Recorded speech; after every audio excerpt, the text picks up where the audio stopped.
SIR এর পরে পশ্চিমবঙ্গের নাম বাদ 1 কোটির কাছাকাছি। খসড়া তালিকা এবং প্রথম ভোটার তালিকা মিলিয়ে বাদ যায় 63 লক্ষ। এবার বিচারাধীনের তালিকা থেকে বাদ 27 লক্ষ, সব মিলিয়ে প্রায় 91 লক্ষ।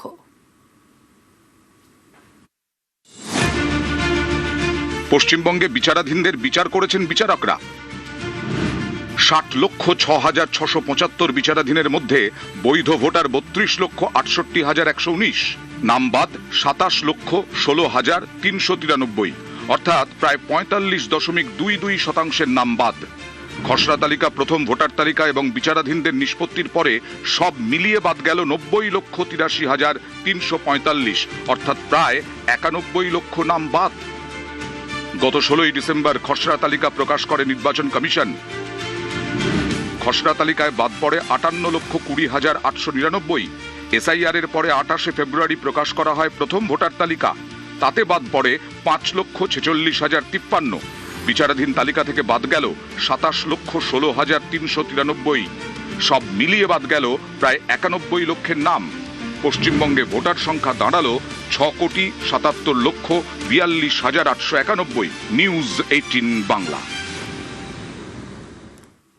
সবচেয়ে বেশি মুসলিম মুর্শিদাবাদে সবচেয়ে বেশি নাম বাদ চলে গেল। নদিয়ায় মতুয়া ভোট একটা ফ্যাক্টর, এখানে নাম বাদের হার সর্বোচ্চ।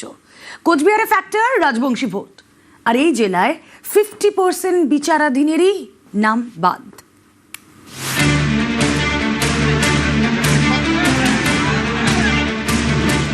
বিচারাধীন তালিকায় নাম ছিল 60,06,675 জনের।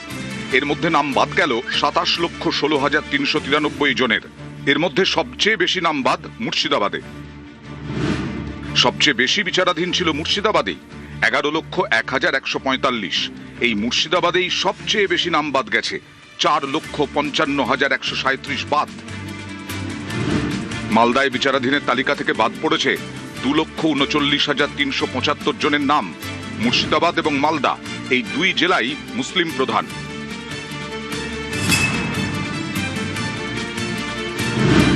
নদিয়া জেলা, এই জেলার 17টি বিধানসভা আসনের মধ্যে 5টিতে মতুয়া ভোট ফ্যাক্টর।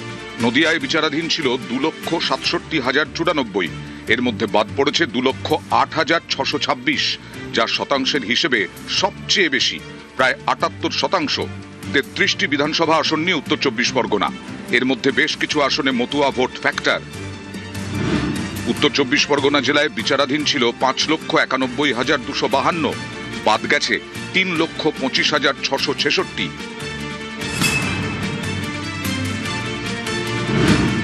কোচবিহার জেলা, কোচবিহারের 9টি বিধানসভা আসনেই রাজবংশী ভোট বড় ফ্যাক্টর।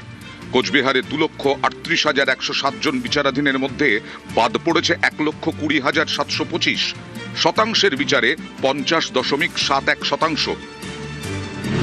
কলকাতায় নাম বাদ 67,632 নাম বাদ। বিজেপি যেভাবে বলছে কমিশন সেভাবে করছে, এবং সংখ্যালঘু মানুষ, মহিলা, এদের সব টার্গেট করেছে। মহিলারাও অনেক মহিলাদের বাদ দেওয়ার সেই প্রক্রিয়াও করেছে। আবার সংখ্যালঘু করতে গিয়ে সংখ্যাগরিষ্ঠ মানুষ অর্থাৎ হিন্দু মানুষও কিন্তু বাদ পড়ে গেছে, মতুয়া শ্রেণীর মানুষ বাদ পড়ে গেছে। বিজেপি যেমন বলছে তেমন ভাবে খেলতে গিয়ে এই কাজটা করছে। বাংলাদেশি অনুপ্রবেশকারীদের নাম থাকবে না। তৃণমূল কংগ্রেস পরিকল্পিতভাবে ফর্ম 7 জমা দিয়ে বিভ্রান্তি তৈরি করেছে, ভুল তথ্য আপলোড করে সমাজের কিছু প্রতিষ্ঠিত মানুষ, কিছু মতুয়া আদিবাসীদের নাম ভোটার লিস্ট থেকে বাদ দেওয়ার জন্য বিভ্রান্তি তৈরি করেছে। তার কারণেই আজকে এই অবস্থা তৈরি হয়েছে। নিউজ 18 বাংলা। বিচারাধীনের 60 লক্ষের মধ্যে বাদ 27 লক্ষ। যাদের নাম বাদ তারা আবেদন জানাতে পারবেন কোথায়? ট্রাইব্যুনালে। সেখানে বৈধ প্রমাণিত হলেও এবার কি আর ভোট দেওয়া যাবে? এই নিয়ে এখনো ধোঁয়াশা, আর এই নিয়েই ভোটের বাজারে তরজাতুঙ্গে। 60,06,675 বিচারাধীনের মধ্যে বৈধ ভোটার 32,68,119, নাম বাদ 27,16,393। এই নাম বাদ যাওয়ারা ট্রাইব্যুনালে আবেদন জানাতে পারবেন। অনলাইন এবং অফলাইনে ট্রাইব্যুনালে আবেদনের প্রক্রিয়া চলছে। এর জন্য জেলায় জেলায় নথি জমা করার জন্য লম্বা লাইন।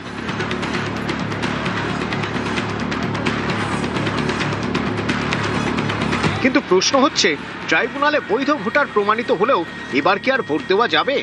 এ নিয়ে এখনো ধোঁয়াশা। সবার নজর সুপ্রিম কোর্টে। আগামী সপ্তাহে সেখানে শুনানি। আমাদের পূর্ণ আস্থা আছে সুপ্রিম কোর্টের উপর। নির্বাচন কমিশনের দায় দায়িত্ব এবং বিজেপির দলদাসের মতো আচরণ করে নাম বাদের খেলা খেলছে। প্রত্যেকের ভবিষ্যৎ সুনিশ্চিত থাকবে। ভারতবাসী যারা আছেন তারা ভারতবর্ষের নাগরিক, তারা ভোট দেবেন। বিচারাধীনদের মধ্যে 27 লক্ষের বেশি নাম বাদ গিয়েছে। তারা প্রত্যেকেই ট্রাইব্যুনালে আবেদন জানাতে পারবেন, কিন্তু তাদের নাম কি ভোটার তালিকায় উঠবে? তারা কি এবারের ভোটটা দিতে পারবেন? এ নিয়ে এখনো ধোঁয়াশা। কারণ 6ই এপ্রিল ছিল প্রথম দফার ভোটের মনোনয়ন জমার শেষ দিন, আর 9ই এপ্রিল দ্বিতীয় দফার মনোনয়ন জমার শেষ দিন। কমিশনের নিয়ম অনুযায়ী মনোনয়ন জমার শেষ দিনের তালিকাতেই ভোট হয়। তাহলে ট্রাইব্যুনালে কেউ বৈধ প্রমাণিত হলেও তিনি কি এবার আর ভোট দিতে পারবেন? সুপ্রিম কোর্টে 13ই এপ্রিল শুনানি। নির্বাচন কমিশনের দায় দায়িত্ব এবং তারা যেভাবে অপরিকল্পিত, দূরদর্শী, হঠকারী পদ্ধতিতে বিজেপির রাজনৈতিক উদ্দেশ্য সাধনের জন্য বিজেপির দলদাসের মতো আচরণ করে নাম বাদের খেলা খেলছে, আমাদের অনুরোধ, আমাদের আবেদন, মহামান্য সুপ্রিম কোর্ট বৈধ ভোটারদের তাদের প্রত্যেককে ভোট দেওয়ার সুযোগ দেবেন। প্রত্যেকের ভবিষ্যৎ সুনিশ্চিত থাকবে। ভারতবাসী যারা আছেন তারা ভারতবর্ষের নাগরিক, তারা ভোট দেবেন। তাদের ভবিষ্যৎকে সুরক্ষিত করবার দায়িত্ব কেন্দ্রীয় সরকারের এবং নতুন যে সরকার হচ্ছে তাদের। নিউজ 18 বাংলা। ভোটের আগে এসআইআর, নাম বাদ প্রায় 91 লক্ষ। এতে কার ক্ষতি, কার লাভ? তৃণমূল বিজেপি তরজা তুঙ্গে। সংখ্যালঘুদের তো কেটেছে, ছেড়ে দিন, কয়েক লক্ষ হিন্দুদেরও ভোট কেটেছে। এদের বিশ্বাস করা আর গোখর সাপকে বিশ্বাস করা একই ব্যাপার। ঘরে গোখরও ঢুকতে দেবেন না, আর কেউটেও ঢুকতে দেবেন না। 90 লক্ষ ভোট এখনো বাদ আছে, তার মধ্যে 58 লক্ষ ওরা খোলেনি। আমরা বারবার বলেছি, রাস্তা থেকে সুপ্রিম কোর্ট ওই 60 লক্ষ যেটা লজিস্টিক্যাল ডিসক্রিপেন্সি করে বাদ দিয়েছিল, তার মধ্যে আমি কোর্টে কেস করেছিলাম বলে 32 লক্ষ লোকের নাম উঠেছে। বাদ বাকিটাও আমরা ট্রাইব্যুনালে যাব এবং তুলব যাদেরটা বাদ আছে। ডিটেনশন ক্যাম্প করতে দেব না, বাংলার মানুষের গায়ে হাত দিতে দেব না। অনুপ্রবেশকারী 24-এ আসলে তখন আপনারা তাকে কেয়া করে দেন, আর যারা পুরোনো দিন থেকে এখানে আছে তাদের নাম কেটে দেন। কেন এই ডিসক্রিমিনেশন? কেন? দেখে দেখে একটা কমিউনিটিকে বাদ দিচ্ছেন, দেখে দেখে মতুয়াদের বাদ দিচ্ছেন, দেখে দেখে রাজবংশীদের বাদ দিচ্ছেন, দেখে দেখে সংখ্যালঘুদের বাদ দিচ্ছেন। অনেক চক্রান্ত করছে দিল্লি, সব বহিরাগতদের ঢোকাচ্ছে বাইরের লোককে নিয়ে এসে, আর বিজেপি সব লোক পাঠাচ্ছে, আর বাংলার অফিসারদের বাইরে পাঠিয়ে দিয়েছে। ওরা আপনাদের গ্রামে যদি আটকায়, ভোট দেওয়ার জন্য সেন্ট্রাল ফোর্স একটা করে কিলের ঝাড়ু রাখবেন, রাস্তা পরিষ্কার করতে করতে যাবেন, আর নিজের ভোট নিজে দেবেন, যাতে কেউ কোনোদিন আপনাদের বিদেশি বলতে না পারে।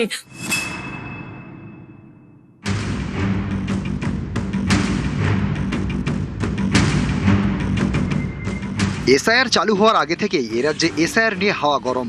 তারপর যতদিন গিয়েছে পারদ চড়েছে।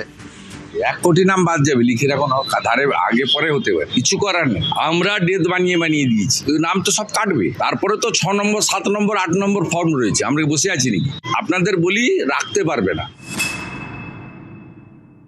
ওটা 1 কোটি রোহিঙ্গা বলেছিল, শুধু 1 পিস রোহিঙ্গা বার করতে পারেনি। 2-3 কোটি হয়ে যেত যদি মমতা বন্দ্যোপাধ্যায় সুপ্রিম কোর্টে নিজে সওয়াল করে সুপ্রিম কোর্টের হস্তক্ষেপ আদায় না করতেন, তাহলে এই সংখ্যাটা বিজেপির কথার মতো 1.5 কোটি, 2 কোটি, 2.5 কোটিতে গিয়ে দাঁড়াতো। এবং তৃণমূল কংগ্রেস রাজ্যব্যাপী মানুষের পাশে দাঁড়ানো এবং গণ আন্দোলনে না যেত। আমরা বৈধ ভোটারদের পাশে আছি এবং এখনো নাম তোলার প্রক্রিয়া যা যা করণীয় আইনিভাবে সমস্তটা একমাত্র তৃণমূল কংগ্রেসই করছে। एससीआर एक संवैधानिक प्रक्रिया है, देश में अनेक राज्यों में पहले भी हुई है। बंगला में किसकी वोट होनी चाहिए? घुसपैठियों की होनी चाहिए या बंगला भाषा भाषी की होनी चाहिए? मेरे बंगाल की राज घुसपैठियों के हाथ में रहेगा या बंगालियों के हाथ में रहेगा? ऐसा तो नेचुरली और कॉन्स्टिट्यूशनल प्रोसेस है, सबको उसको स्वीकार करनी चाहिए। जो भारतीय नागरिक उसकी वोट नहीं कट रहा है, जो भारत की बाहर के घुसपैठिया उनके नाम कट रहा है। সরকারের পক্ষ থেকে দাবি করা উচিত নির্বাচন কমিশনের কাছে যে যতক্ষণ পর্যন্ত না বঞ্চিত ও বৈধ ভোটার যারা তাদের নাম নথিভুক্ত না হবে ততক্ষণ নির্বাচন স্থগিত রাখা হোক। লক্ষ লক্ষ মানুষের নাম যদি না থাকে তাহলে আমি কি করে বলবো যে এ ভোট নিরপেক্ষ হয়েছে? অ্যাপিলেট ট্রাইব্যুনালের প্রক্রিয়া শেষ হচ্ছে ততক্ষণ ভোট বন্ধ থাক, এটুকু তো বলতে পারি। শুভেন্দু অধিকারীর হাঁটু গেড়ে মানুষের কাছে ক্ষমা চাওয়া উচিত। উনি বলেছিলেন 1,20,00,000 রোহিঙ্গা, মোট 32 লক্ষ লোকের নাম বাদ গেছে, অনেক কম না। কিন্তু উনি যে 1,20,00,000 রোহিঙ্গা এবং বাংলাদেশি অনুপ্রবেশকারী বলেছিলেন যে তাদের লিস্টটা কোথায়? উনি বেঠিক কথা বলে, বেফালতু কথা বলে কার্যত নির্বাচন কমিশন এবং রাজ্যের প্রশাসনকে প্ররোচনা দিয়েছেন মানুষের নাম বাদ দেওয়ার জন্য।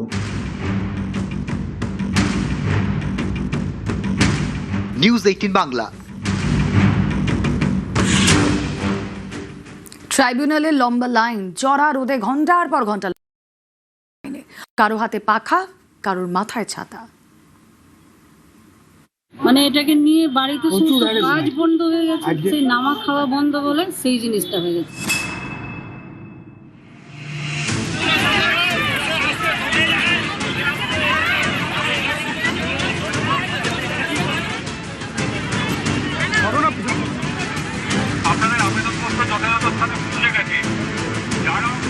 সোমবারের পর মঙ্গলবার দক্ষিণ 24 পরগনার ক্যানিং মহকুমা দফতরের সামনে লম্বা লাইন। ভোটার তালিকায় নাম তুলতে ট্রাইব্যুনালে আবেদন। ভোর রাত থেকেই নাম বাদ পড়াদের ভিড়ে ভিড়। ভিড় সামলাতে ময়দানে কেন্দ্রীয় বাহিনী। মানে এসি সকাল 10টার দিকে ওটার বাদ দিয়ে দিয়েছে, আগে গিয়েছিলাম তাও কাজ কেটে দিয়েছে। অনলাইন ফর্ম ফিল আপ করে দিয়েছি, ওকে আবার হচ্ছে ডকুমেন্টস এখানে এসবিএসে জমা দিতে হবে। আমাদের অরিজিনাল ডকুমেন্টস এখানে ঘুষপেটিয়ে রোহিঙ্গারা থাকবে আর ভারতবাসীরা বাইরে ক্যাম্পে চলে যাবে, ডিলিট করে দিয়েছে। 8 জন ভাই বোনের 5 জন হচ্ছে, 3 জন আর হচ্ছে না।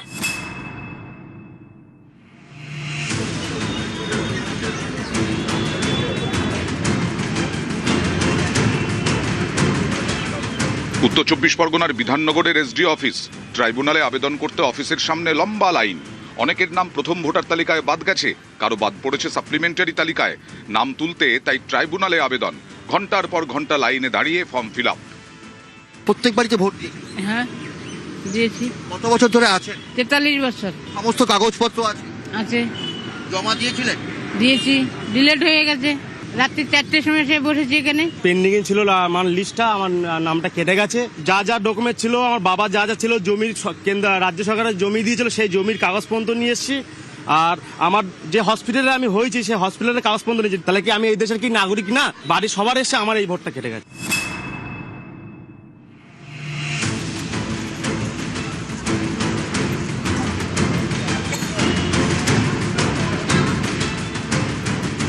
সোমবারের পর মঙ্গলবারেও লম্বা লাইন। বাঁকুড়ার বিষ্ণুপুর। এখানকার মহকুমা দফতরের নির্বাচনী অফিসের সামনে ভিড়ে ভিড়।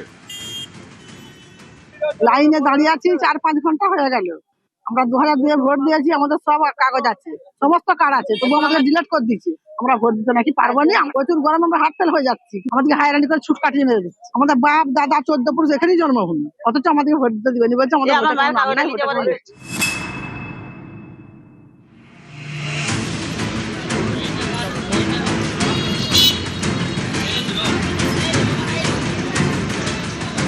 পূর্ব বর্ধমানের কাটোয়া। এখানে মহকুমা দফতরের সামনে লাইন পড়ে। আমরা বহু দূর থেকে আছি, তো 7টায় খুললে পারে মোটামুটি 10টা 11টা 12টার মধ্যে হয়ে যেতে আমরা আরামে বাড়ি যেতে পারবো। আর 10টায় খুললে মোটামুটি আমাদের যেতে সন্ধ্যা, ঠিক মতো গাড়ি ঘোড়া পাবো না।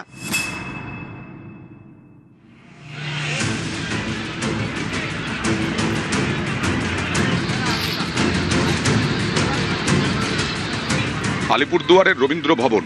এখানেও ট্রাইব্যুনালে আবেদনের লম্বা লাইন। হয়রানি কমাতে রবীন্দ্র ভবন ছাড়াও বিডিও অফিসে জমা নেওয়া হচ্ছে আবেদনপত্র। সকাল 9টার দিকে এখন তো কোনো বলতেছে না যে এখন কি ডকুমেন্টস লাগবে বা কি ভুল আছে, পাবলিক হ্যারাসমেন্ট করা হচ্ছে।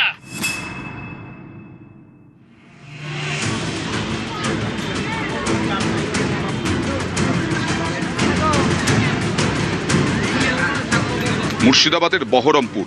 এখানকার জেলা শাসকের অফিসের সামনে লাইন। রোদে গরমে লাইনে দাঁড়িয়ে ট্রাইব্যুনালে আবেদন। এত তোমাদের এই জিনিসটা লাগবে, তাই আমরা সেই জিনিসটাই আমরা নিয়ে আসবো, তা তো করছে না। তাহলে এবার আমরা আস্তে আর ঘুরে যাচ্ছি, এরকম করাটা ঠিক বলেন। 14 পুরুষ এখানে বাসিন্দা, প্রকৃত যারা বাংলাদেশের লোক তাদেরকে ধরুক। একটা বড় লোক গিয়ে সে ক্ষমতা দেখাচ্ছে, জোর খাটাচ্ছে, তার ভোট উঠে যাচ্ছে, তাহলে আমাদের কোনো দাম নেই।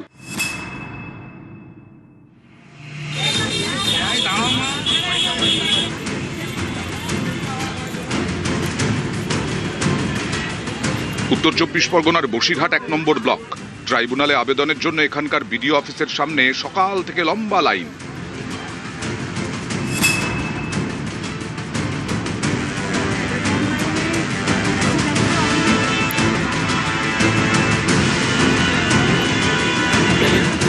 পশ্চিম বর্ধমানের দুর্গাপুর, এখানেও একই ভোগান্তির ছবি। বাড়িতে কাজ বন্ধ হয়ে গেছে, সেই নামা খাওয়া বন্ধ বলে সেই জিনিসটা হয়ে গেছে। মানে আমাদের পূর্বপুরুষ বাপের বাড়ির বলুন, এই দেশে ফুল বাড়ি মানে চলে এসেছিল, হিয়ারিং চলে এসেছিল। হিয়ারিংয়ে যাওয়ার পরে 6 জন মেম্বার, 3 জনের নাম এসছে, 3 জনের নাম আবারই সকাল থেকে এসছে লাইনের। এই নিয়ে পুরো মানে কি বলবো। নিউজ 18 বাংলা। বৃহস্পতিবার অসমে ভোট, তার আগে পশ্চিমবঙ্গ থেকে অসম যাওয়ার 2টি স্পেশাল ট্রেন। ভোটের মুখে কেন অসমে এরকম স্পেশাল ট্রেন? এটা কি ডাবল ইঞ্জিন সরকারের খেলা? প্রশ্ন তৃণমূলের, যদিও গুরুত্ব দিতে নারাজ বিজেপি।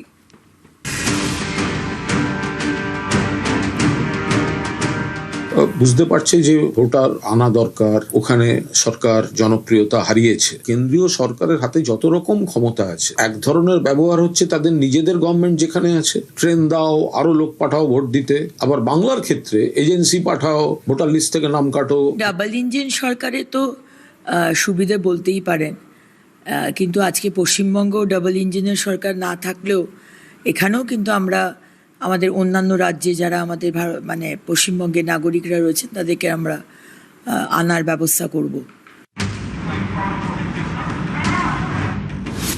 ভোটমুখী 2 রাজ্য, পশ্চিমবঙ্গ এবং অসম। এই 2 ভোটমুখী রাজ্যে 2 জোড়া স্পেশাল ট্রেন। আগামী বৃহস্পতিবার অর্থাৎ 9 এপ্রিল অসমে ভোট, তার আগে মঙ্গলবার বাংলা থেকে অসমে যাওয়া 2টি স্পেশাল ট্রেন।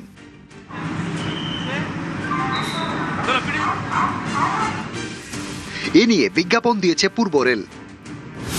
মঙ্গলবার সকাল 10:40-এ শিয়ালদা থেকে, মঙ্গলবার রাত 8টায় হাওড়া থেকে, শিয়ালদা থেকে ডানকুনি জংশন, বর্ধমান জংশন, বোলপুর শান্তিনিকেতন হয়ে ধূপগুড়ি, ফালাকাটা, কামাখ্যাগুড়ি, তারপরে অসমের কামাখ্যা জংশন।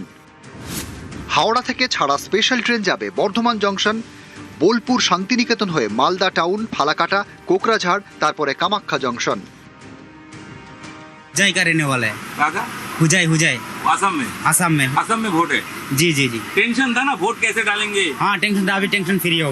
আসামে যাচ্ছি মানে ভোটের জন্য যাচ্ছি। কলকাতায় মানে এই ট্রেনটাতে পাইলাম, মানে বহুত ভালো, কিন্তু ভোটে যাচ্ছি ওগুলো টেনশন একটা ফুরিয়ে এসে গিয়ে ভোটটা দিতে পারবো। এই 2 স্পেশাল ট্রেনই অসংরক্ষিত, অর্থাৎ আগে থেকে বুকিং করার দরকার নেই, টিকিট কেটেই ট্রেনে উঠে পড়া যাবে। রেলের দাবি, যাত্রীদের অতিরিক্ত ভিড় সামাল দিতে এই স্পেশাল ট্রেন। এখানেই তৃণমূলের প্রশ্ন, হঠাৎ কি এমন ভিড় হচ্ছে যার জন্য অসমে যেতে স্পেশাল ট্রেন, আর সেটাও ঠিক অসমের ভোটের একেবারে মুখে? বুঝতে পারছে যে ভোটার আনা দরকার, ওখানে সরকার জনপ্রিয়তা হারিয়েছে। কেন্দ্রীয় সরকারের হাতে যত রকম ক্ষমতা আছে, এক ধরনের ব্যবহার হচ্ছে তাদের নিজেদের গভর্নমেন্ট যেখানে আছে, ট্রেন দাও, আরো লোক পাঠাও ভোট দিতে। আবার বাংলার ক্ষেত্রে এজেন্সি পাঠাও, ভোটার লিস্ট থেকে নাম কাটো, নির্বাচন কমিশন, এজেন্সি, ক্যান্ডিডেটদের তলব করো। এই রাষ্ট্রশক্তির অপব্যবহার ভিত্তিক ভোট, এটা একটা নজির গড়ে ফেললো বিজেপি। যে বিজেপি শাসিত রাজ্যে আছে তাদের বলা হচ্ছে তোমাদের ট্রেনের ব্যবস্থা আমরা করে দিচ্ছি, কিন্তু বিজেপিকে ভোটটা দিতে হবে, নইলে কিন্তু এখানে পরে কাজ করা যাবে না। এই ধরনের কিছু অভিযোগ আছে। ডাবল ইঞ্জিন সরকারে তো সুবিধে বলতেই পারেন, কিন্তু আজকে পশ্চিমবঙ্গ ডাবল ইঞ্জিনের সরকার না থাকলেও এখানেও কিন্তু আমরা আমাদের অন্যান্য রাজ্যে যারা আমাদের মানে পশ্চিমবঙ্গের নাগরিকরা রয়েছেন তাদেরকে আমরা আনার ব্যবস্থা করব। আর ডাবল ইঞ্জিনের সরকার হলে তো উন্নয়নের কোনো বাধা থাকে না, এটা তো প্রত্যেকটা রাজ্যেই দেখতে পাচ্ছেন। এরকম যদি টিএমসির মতো সরকার হয়, যারা রাজনীতিটাই তাদের কাছে মেন, উন্নয়নটা তাদের কাছে প্রায়োরিটি নয়, অগ্রাধিকার নয়। ডাবল ইঞ্জিনের সরকার হলে কতটা স্মুথলি একটা সরকার এগোতে পারে, ডেভেলপমেন্ট এগোতে পারে, কিন্তু আমরা হাড়ে হাড়ে টের পাচ্ছি। নিউজ 18 বাংলা। একে চৈত্রের গরম, তার উপর ভোটের উত্তাপ বাড়ছে, আর এতে খানিক স্বস্তি দিয়েছে ঝড় বৃষ্টি। এক ধাক্কায় পারদ নেমেছে অনেকটাই। শুক্রবার থেকে ফের হাওয়া বদল, বৃষ্টি কমবে, গরম বাড়বে।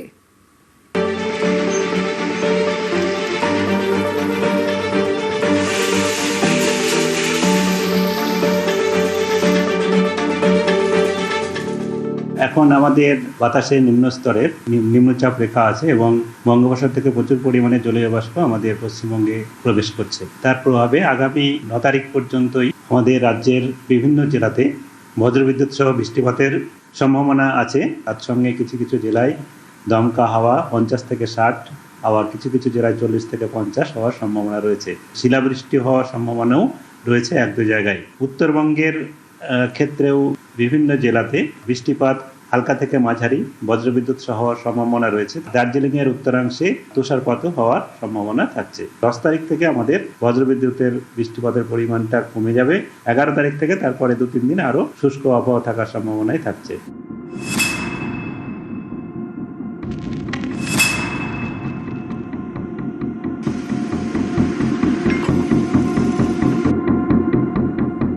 চৈত্রের গরম, তার উপর ভোটের গরম, বাংলায় হাঁসফাঁস।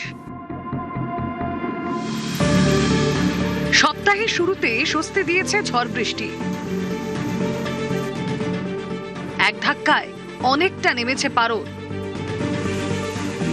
মঙ্গলবার একাধিক জেলায় প্রবল ঝড়, ভাঙল গাছ। পাল্লা দিয়ে চলল বৃষ্টি। বৃষ্টির দাপটে মিলল স্বস্তি। বুধবার আরো বাড়বে বৃষ্টি। যদিও এই স্বস্তি আর দিন দুয়েক, আবহাওয়া দফতর জানিয়েছে 9 এপ্রিল অর্থাৎ বৃহস্পতিবার পর্যন্ত রাজ্য জুড়ে বজ্রবিদ্যুৎ সহ ঝড় বৃষ্টি। উত্তর দক্ষিণের একাধিক জেলায় শিলাবৃষ্টির সম্ভাবনা। দার্জিলিং এর একাংশে হতে পারে তুষারপাত।